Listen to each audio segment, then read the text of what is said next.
మీ ఎలాంటి వ్యాపార ప్రకటనలకైనా వెంటనే మా ఛానల్ సంప్రదించండి.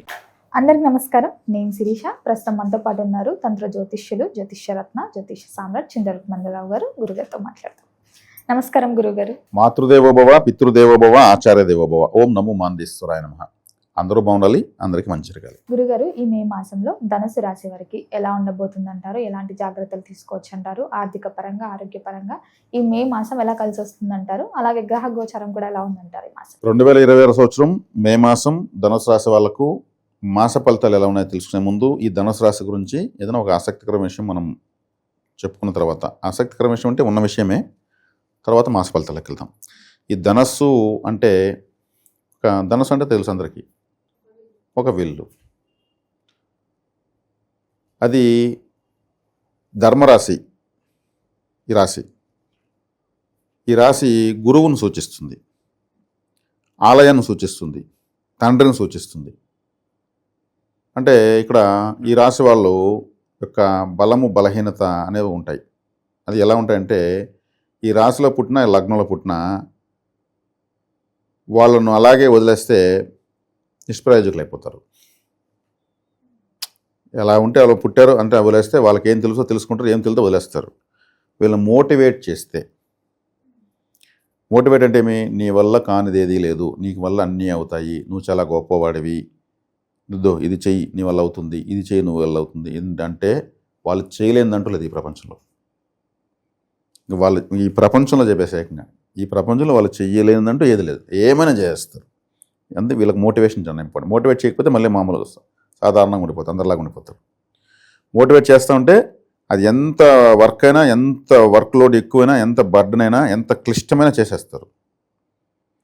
అర్జునుడు, కర్ణుడు, భీష్ముడు వీళ్ళంతా కూడా ఒక గురువు వెనకుంటే నీ వల్ల అవుతుంది, నువ్వు గొప్ప వీరుడు అంటే వాళ్ళు కూడా బాణాలు ఎత్తుకున్నారు, విల్లులు ఎత్తుకున్నారు, ప్రపంచ స్థాయిలోకి వెళ్ళిపోయారు.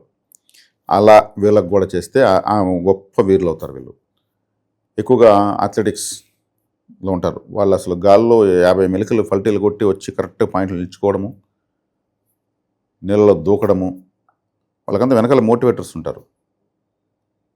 వాళ్ళు అలా చేస్తారంటే అసలు అర్థం కాదు అసలు. అదేవిధంగా ఎన్నో సాహస కృత్యాలు చేసేవాళ్ళు, వాళ్ళకంతా వెనకాల గురువులు ఉంటారు. శిక్షణ, ఏదో ఒక గురువు శిక్షణ ఉంటేనే ప్రపంచ స్థాయి వస్తుంది. ఇప్పుడు ఈరోజు క్రికెటర్స్ కూడా అంతే. చిన్న చిన్న పిల్లలు వచ్చి బాల్స్ కనిపించకుండా స్టేడియాలు కవతలు పట్టి కొడుతున్నారు. ఆ లాజిక్ చెప్పించే గురువులు ఉంటారు. కాబట్టి గురువు లేకపోతే ప్రపంచం దశానిర్దేశం చేసే వాళ్ళు ఉండరు. ఎవరైనా గురువు అన్న తర్వాత ఈ రాశి ప్రభావం ఉంటేనే. ఈ రాశి బలం లేకపోతే ప్రపంచానికి దశానిర్దేశం లేరు. ధర్మకర్తలు, ఆలయ ధర్మకర్తలు, పీఠాధిపతులు, ప్రపంచానికి సందేశాలు ఇచ్చిన గొప్ప గొప్ప తత్వవేత్తలు అంతా ఈ రాశి ప్రభావంలోనే పుడతారు. కారణ జన్ములు అంటారు. ఏదో ప్రపంచాన్ని ఒక దారికి నడిపించేటువంటి ఒక మహా కారణ జన్ముడు అని అంటారు. ఆ కారణ జన్ములంతా పుట్టేది ధనస్సులోనే. వాళ్ళు వాళ్ళ యొక్క మాటలు విన్నా, వాళ్ళని చెప్పిన అనుసరించినా, ఇంకా విన్న వాళ్ళకు ఎక్కడ లేని ధైర్యం, ఉత్సాహం వస్తుంది. గురువు ఇచ్చే ధైర్యం, స్థైర్యం ఎవరు ఇవ్వరు. తల్లి, తండ్రి, గురువు, దైవం. తల్లిదండ్రులు గురువు దగ్గర వెళ్తారు, గురువు దైవం దగ్గర వెళ్తాడు. అంటే శాశ్వత విజయాన్ని చూపించేవాడు గురువు. దైవం అంటే మన జీవితానికి ఏది అవసరమో అదే దైవం. పనియే దైవం అంటారు కదా, ఆ పని దైవం ఎలాగో చూపించేవాడు గురువు. అది గురుస్థానం, పవిత్రమైన స్థానం, పూజించదగ్గ స్థానం. ఈ స్థానం బాగా లేదు అంటే వాళ్ళు దొంగలైపోతారు. గురువు ధనకారకుడు. గురువు బాగాలేకపోతే ఆ డబ్బు కోసం దొంగ అవుతారు, దొంగతనం చేస్తారు. అంతే కదా, గురువే ధనకారకుడు. ఇక్కడ నవగ్రహాల గురువు ధనకారకుడు. ఆ గురువే ఈ ధనుసు రాశికి అధిపతి. ఆ గురువు బాగాలేకుండా ఈ 9వ స్థానం బాగాలేకపోతే దొంగలు అవుతారు. డబ్బు కోసం ఏమైనా చేద్దాం అనుకుంటారు. తప్పుడు మార్గంలో డబ్బు సంపాదించారు. వాళ్ళకి మామూలు మార్గంలో సంపాదించి తెలియదు, ఆ స్థానం డ్యామేజ్ అయింది. ధనస్సు ఏం చేస్తుంది? శిక్షిస్తుంది. వీళ్ళు శిక్షలకు గురవుతుంటారు దొంగతనాలు చేస్తూ. కాబట్టి ధనుసు రాశి అనేది పవిత్రమైన రాశి, పూజించదగ్గ రాశి. మాతృ పితృశక్తి, గురుశక్తి, దైవశక్తి, సమస్త పవిత్రమైన శక్తి మొత్తం ఇక్కడే ఉంటుంది. కాబట్టి ఈ రాశిలో పుట్టిన వాళ్ళకు అన్ని రకాల శక్తులు ఉన్నాయని అర్థం. వీళ్ళు చేయలేదంటే ఏం లేదు, ఎందుకంటే అంత ఆ ఎనర్జీలో పుట్టిపోయారు. వీళ్ళు ఫుల్గా ఉంది వీళ్ళకి టాలెంట్, వీళ్ళకి లేని టాలెంట్ లేదు. కానీ మోటివేటర్ కావాలి. కాబట్టి ధనుసు రాశిలో పుట్టిన వాళ్ళందరూ మనం వీడియో చూస్తూ ఉంటే అసాధారణమైన వాళ్ళు అని గుర్తుపెట్టుకోండి. ఈ వీడియో చూసి మీ వల్ల కానిదంటూ లేదు. కాబట్టి వీళ్ళకి తవ్వే కొద్దికి ఎంతైనా గని వస్తూనే ఉంటుంది. ఇది ఈ రాశి యొక్క ప్రత్యేకత. ఇంకా చెప్తా పోతే ఎంతో ఉంది. మనం క్లుప్తంగా మాస ఫలితాలు ఉన్నాం కాబట్టి నెక్స్ట్ ఈ మాసం ఈ రాశి అధిపతి గురువే చూస్తున్నాడు. గురువు చూస్తున్నాడు. గురువు చూడటం మంచిది. అదేవిధంగా 5వ స్థానంలో కుజుడు ఉన్నాడు. కుజుడు 5వ స్థానంలో ఉన్నప్పుడు 5వ స్థానం అంటే కులదేవత అని మనం ఇంతకుముందు ఒక వీడియోలో చెప్తున్నాం. ఇంటి దేవుడికి ఎక్కువగా వెళ్ళి పూజ చేయాలి. అప్పుడు కుజుడి బలం ఇంకా ఎక్కువ ఉపయోగపడుతుంది. అదేవిధంగా అదృష్టం కూడా ఉంది ఈ మాసం వీళ్ళకు. 5వ ఇంటి కూడా 5వ ఇంట్లో ఉంటే అదృష్టం. 6వ ఇంట్లో రవిగ్రహం ఉంది. 9వ ఇంటి కూడా 6వ ఇంట్లో ఉన్నాడు. అంటే తండ్రికి ఏదన్నా చేసే ప్రయత్నం, డబ్బు కోసం చేసే ప్రయత్నం సక్సెస్ అవుతుంది. 9వ స్థానం అంటే తండ్రి. 6వ స్థానం అంటే అప్పు, తండ్రికి ఏదైనా చేస్తున్న అప్పులు ఇవన్నీ దొరుకుతాయి. అంటే ఒక జాతకుడికి వాళ్ళ కుటుంబ సభ్యులు, తల్లి తండ్రి వీళ్ళన్ని పరిస్థితులు కూడా తెలియజేస్తుంది. 7వ స్థానంలో గురువు చూస్తున్నాడు కాబట్టి వీళ్ళకు శ్రీరామ రక్షగా చూస్తున్నాడు. అదేవిధంగా ఈ రాశికి 4వ ఇంట్లో అర్ధాష్టమ శనిగా నడుస్తూ ఉంది. 4వ ఇంట్లో అర్ధాష్టమ శని నడుస్తున్నప్పుడు ఏమవుతుంది? 4వ స్థానం అంటే వీళ్ళ సొంత గ్రామం, వీళ్ళు వేసుకునే బట్టలు 4వ స్థానమే. వీళ్ళ తల్లికి ఏదన్నా నలత చేయడం అంటే ఏదో ఒక అనారోగ్యం చేయడము, అనీజీగా ఉండడము, దిష్టి ఎక్కువ తగలడము, అన్కంఫర్ట్గా ఉండడము లాంటివి ఉంటాయి. ఒక 4వ ఇంట్లో శని మాత్రం అనుకూలంగా లేడు, ఇబ్బంది పెడుతున్నాడు. అర్ధాష్టమ శని అంటారు. ఈ రాశి శని పాపగ్రహం. కాబట్టి పాపగ్రహం ఏం చేస్తుంది? అర్ధాష్టమంలో కూర్చునేసి పాపత్వాన్ని ఎక్కిస్తుంది. తండ్రికి శ్రమ కూడా ఉంటుంది, మళ్ళీ కష్టం కూడా ఉంటుంది.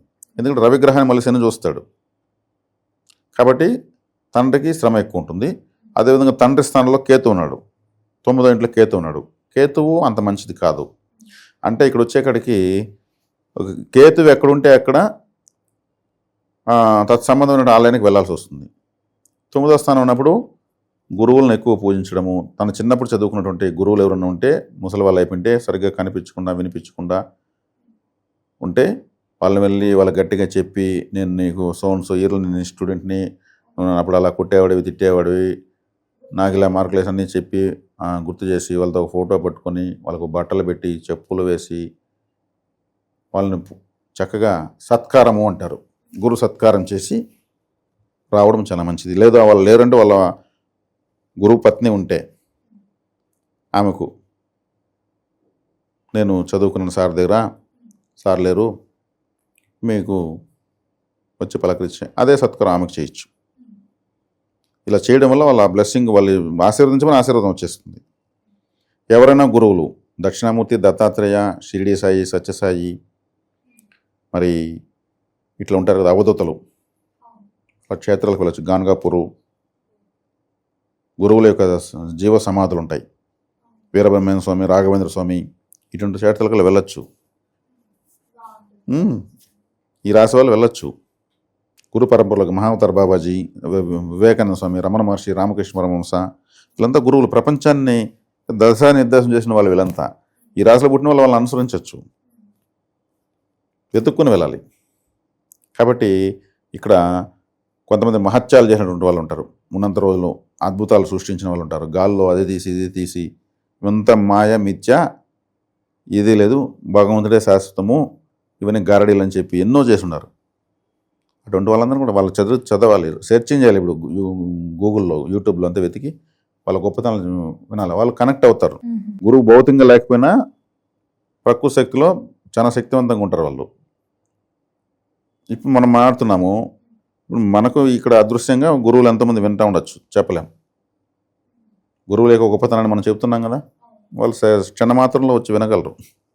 అది వాళ్ళకి. అందుకే గురువుని మించిన దైవం లేదు. శ్రీకృష్ణుడైనా ఒక గురువుకి శిష్యుడే, ఆయన ఒక గొప్ప గురువే. అర్జునుడైనా ఒక గురువుకి శిష్యుడే. ఎవరైనా సరే ఒక గురువు లేకుండా ఏమి చేయలేరు. నాకు మా అమ్మే గురువు. మా అమ్మ దగ్గర నేను ఎంతో నేర్చుకున్నా. కాబట్టి మా అమ్మ తప్పితే నాకు ఎవరు గురువులు లేరు. అందుకే మాతృదేవోభవ అనే మాట చెప్పకుండా నేనేం మాట్లాడలేను. కాబట్టి నా సక్సెస్ మా అమ్మే. కాబట్టి గురువు లేకుండా ఎవరు ఉండలేరు, కష్టం. గురువు లేని జన్మ వాళ్ళు మనిషిగా పుట్టినా వేస్ట్.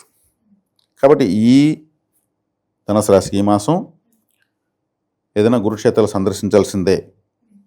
కంపల్సరీ పుణ్యక్షేత్రాలు, అది కూడా జీవ సమాధులు సందర్శించాల్సిందే. సందర్శిస్తే వీళ్ళకి మంచి ఫలితం ఉంటుంది. వీళ్ళు ఎప్పుడు ఖాళీగా ఉండకూడదు. నాకు ఈ మాసం ఎట్టుంది, యూట్యూబ్లో ఎవరేం చెప్పారు, పంచాంగంలో ఏముంది, నా జాతకంలో ఏముంది, ఇవంతా వీళ్ళు చేయకూడదు. వీళ్ళు ఏదో ఒక రీసెర్చ్, ఏదో ఒక ప్రయత్నం, అసాధ్యమైన విషయం ఏదో, నేను ఒక సైంటిస్ట్ కావాలి, ఆకాశంలో రాకెట్ పంపించాలి, నేను ఒక సైంటిస్ట్ కావాలి, చంద్రమండలంలో అడుగు పెట్టాలి, ఇట్లా స్థాయిలో ఆలోచించాలని నేను చెప్తున్నా. ఈ ధనుసు రాశి వాళ్ళకి ఇవంతా టైం వేస్ట్ సబ్జెక్టులు ఇవన్నీ. కాకపోతే ఈ వీడియో ద్వారా వాళ్ళు మోటివేట్ అవుతారని ఒక ఆశ నాకు. గొప్ప వాళ్ళు ప్రపంచానికి ఉపయోగపడతారు కదా. వీళ్ళు ఎంతో నేర్చుకునేదానికి పుట్టారు, ఎంతో ప్రదర్శించేదానికి పుట్టారు, ఎంతో మందికి ఆదర్శమేదానికి పుట్టారు, ఎవరు చేయలేని చేసేదానికి పుట్టిన వాళ్ళు వీళ్ళు అంటున్నాం. తండ్రి వీళ్ళకు బాగా కలిసి వస్తాడు. ఈ కొంతమంది అంటూ ఉంటారు, ప్రతి ఏదైనా చెప్పు, మా నాన్న అట్లా చేసేవాడు, మా నాన్న ఈడ దుడుక్కుపోయాడు, మా నాన్నకు మించిన వాళ్ళు లేరంటూ ఉంటారు. వాళ్ళంతా ధనుసు రాశి వాళ్ళే. నాన్నని ఎగ్జాంపుల్ పెట్టి గొప్పగా చెప్పే వాళ్ళంతా ధనుసు రాశి వాళ్ళే, ధనుసు రాశి ప్రభావం ఉన్న వాళ్ళే. నాన్న, మీ నాన్న నువ్వే పెద్ద హీరోలు రా, మేమంతా పనికి మనలు అంటూ ఉంటారు కొంతమంది. ఏమన్నెత్తో వాళ్ళ నాన్న అంటూ ఉంటాడు వాడు. అంటే వాళ్ళ నాన్న నిజంగా కూడా చేసుకున్నా వాళ్ళ నాన్న గొప్పవాడని చెప్పేదానికి ప్రయత్నిస్తూ ఉంటారు. అన్నీ వాళ్ళ నాన్నకు చెప్పేస్తూ ఉంటారు. గొప్ప పొగడ్తలన్నీ సత్కారాలు అంటే వాళ్ళ నాన్నకు చెప్పేస్తూ ఉంటారు ఎక్కువగా వాళ్ళు. అంటే తండ్రి యొక్క ప్రేమికులు వీళ్ళు. తండ్రిని ఎగ్జాంపుల్ పెట్టుకుని, తండ్రి ఫోటో జోబులు పెట్టుకుని నిద్రలేసిన తండ్రిని చూస్తూ ఉంటే వీళ్ళ జీవితం సక్సెస్. ఇంక జాతకాలు జ్యోతిషం అవసరం లేదు వీళ్ళకు. ధనుసు రాశికి వెరీ ఈజీ వే. గురువులను ఆరాధించుకుంటూ ఉంటే చాలు. ఏలినాటి శనన్నా ఉన్నాయి, ఏ శనన్నా ఉన్నాయి, ఏదన్నా ఉన్నాయి. గురువారం కూడా బ్రహ్మాండంగా ఉంటుంది. వాళ్ళు మనకు గ్రీకు పురాణాల్లో మనకు జ్యోతిషంలో 12 రాశులను వాళ్ళు కూడా ఐడెంటిఫై చేశారు మన ఇండియాతో పాటు. వాళ్ళు ధనుసు రాశిని ఎలా ఐడెంటిఫై చేశారంటే, ఒక గుర్రము ఫ్రంట్లో ఒక మనిషి, ఆ మనిషి వీళ్ళెత్తుకున్నట్టు చూశారు వాళ్ళు. వాళ్ళు కూడా సేమ్ ఇదే యాక్సెప్ట్ చేశారు. కొన్ని సినిమాలు కూడా ఆ గుర్రంలాగా ఉన్న మనుషులు వచ్చి యుద్ధాలు చేస్తున్న సినిమాలు కూడా హాలీవుడ్లో తీశారు. మహావీరులు అంటే వీళ్ళ వల్ల కానిదంటూ లేదు. గుర్రం లాంటి వేగవంతమైన వాళ్ళని అర్థం. అంత ఖచ్చితత్వం ఉంటుంది. కాబట్టి వీళ్ళని మోటివేట్ చేయండి. ధనుసు రాశిలో ఎవరైనా మీకు పిల్లలు పుట్టుంటే వీళ్ళ అదృష్టం వాళ్ళు ఎంతో తెలియకుండా అన్ని రకాలుగా పుణ్యం చేస్తుంటేనే ధనుసు రాశిలో ఉన్న పిల్లలు మీకు పుడతారు. ఈ వీడియో చూసినటువంటి తల్లిదండ్రులకు ఎవరికైనా సరే ధనుసు రాశిలో పిల్లలు పుట్టున్నా, ధనుసు లగ్నంలో పుట్టున్నా బాగా మోటివేట్ చేయండి. మోటివేట్ చేస్తే వాళ్ళు ఈజీ చేసి అడగలు పెడతారు. అంటే very high talented, multi talented, కానీ మోటివేట్ చేయాలి. చేయకపోతే వీళ్ళంత దురదృష్టం ఈ ప్రపంచంలో ఎవరు లేరు. తెలియదు, వాళ్ళ శక్తి వాళ్ళకి తెలియదు. మోటివేట్ చేస్తేనే దశాంతం చేసిన వీళ్ళు కొన్ని చెడగొడతారు. వీళ్ళు నేర్చుకునే క్రమంలో కొన్ని చెడగొడతారు. వీటికి పెట్టుబడి పెట్టాలి, మళ్ళీ ఇంకోసారి తెప్పించాలి. ఆ టూల్స్ విసుకోకూడదు. నీకేమైనా ఇంత డబ్బులు యాడ్ చేసి వేస్ట్ అనకూడదు. వాళ్ళే 1కి 10 సార్లు ఎక్స్పెరిమెంట్, ఈ యాంగిల్లో చేస్తే అన్ని రకాలు చూసి సక్సెస్ ఒకటే వస్తుంది. 10 రకాల ఫెయిల్యూర్స్ చూస్తే అది మళ్ళీ ప్రపంచానికి ఉపయోగపడతారు వాళ్ళు. కాబట్టి ధనుసు రాశికి ఈ మాసం నేను గ్రహాలు ఎలా ఉన్నాయో చెప్పాను, వీళ్ళ శక్తి సామర్థ్యాలు చెప్పాను, తీసుకోవాల్సిన జాగ్రత్తలు చెప్పాను. కాలభైరవ ఆరాధన కంపల్సరీ చేయాలి. గురువుల సందర్శన ఎక్కువ చేయడం, తీర్థయాత్రలు చేయడం కూడా చాలా మంచిది. దూర ప్రాంతాలకు వెళ్ళి రావడం కూడా చాలా మంచిది. ఈ రాశి వాళ్ళు ఎక్కువ కాలభైరవ ఆరాధన చేసే శనిగ్రహం నియంత్రించబడుతుంది. గురుగారు, మొత్తం మీద ఈ మాసంలో ధనుసు రాశి వారికి ఎలా ఉంది, ఎలాంటి జాగ్రత్తలు తీసుకోవాలి తెలియజేసినందుకు ధన్యవాదాలు.